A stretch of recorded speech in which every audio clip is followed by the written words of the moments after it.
This is a weird room. I mean, because it's it's my favorite room of the house, but it's also the room where my little, not little, but my trauma happened with Aeolus, with the wolf that I adopted.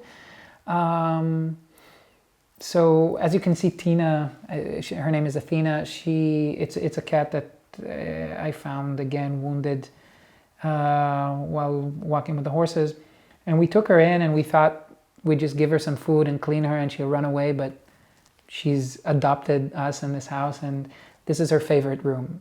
Apropos favorite rooms, and she stayed here and stays here all the time. And when Eolus came into the house, the Czechoslovakian wolf dog, this room has a sliding door, which is a bonus if your dog knows how to open doors.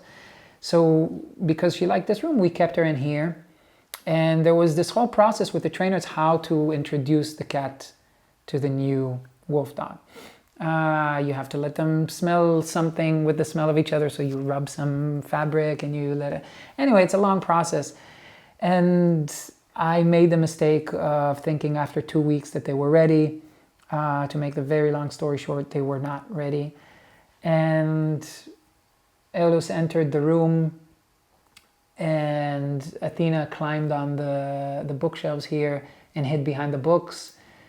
And I was trying to do what the trainers told me was the right thing to do, is not jump in and make him more stressed and put myself also in danger, but to kind of reverse psychology, go the other way and make loud and high noises like there's something more interesting there. Ooh. And it didn't work. He was very interested in the cat. And Athena is a badass. She climbed there and he put his nozzle up and she just scratched his whole nose and he started bleeding. And then he became furious, so he shoved all the books away so he can get to her, and she fell down, and she was already down here, and he was already like in super slow motion going to bite her head off. And so I ran in and I smacked him in his back to kind of make him lose focus. And it worked. As you can see, she ran away. She sprinted out the door in that millisecond, and he was left here with me, being angry that I took his prey. And he bit me. It was December. I had a long kind of jacket shirt on. And he bit me, but it was kind of like a warning bite. And then he went away out of the room.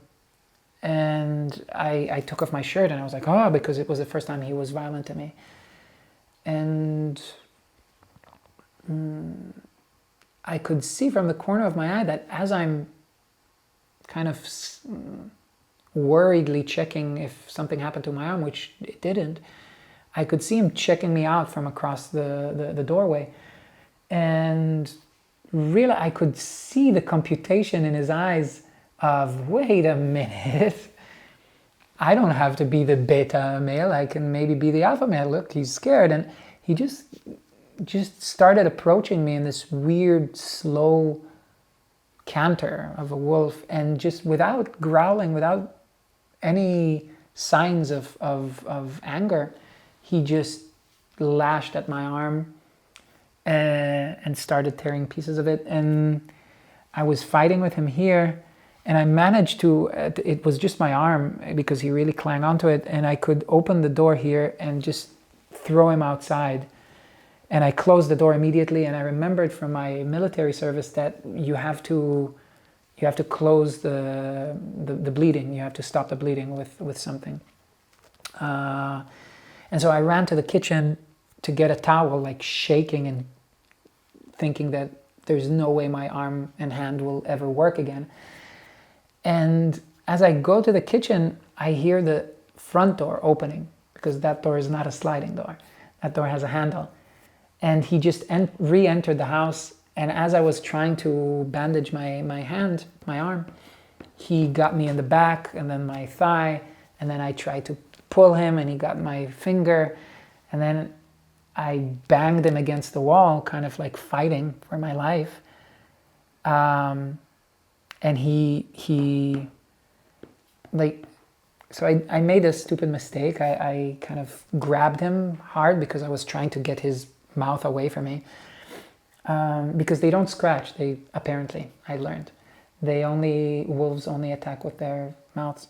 So I tried to get his head as far as I could, but as I did that, I was stupidly lifting his head towards my head. And then he just came at my head, and I turned my head around so he won't hit my face, and he got my ear. And that's it. Like, from that, I don't really remember. I remember screaming and saying it because my girlfriend was trying to stop him all this time, and he didn't care. He didn't see the cat anymore. He didn't see the other dogs. He didn't see my girlfriend. He was just really just going for me.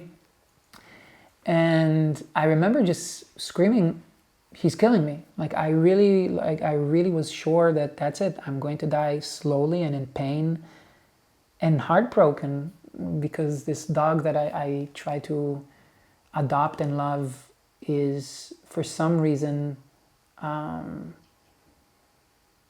don't know, I pushed his instincts, his animalistic instincts, a bit too far. Do you feel that he failed you? Do I feel that he failed me? Not at all. If anything, I failed him.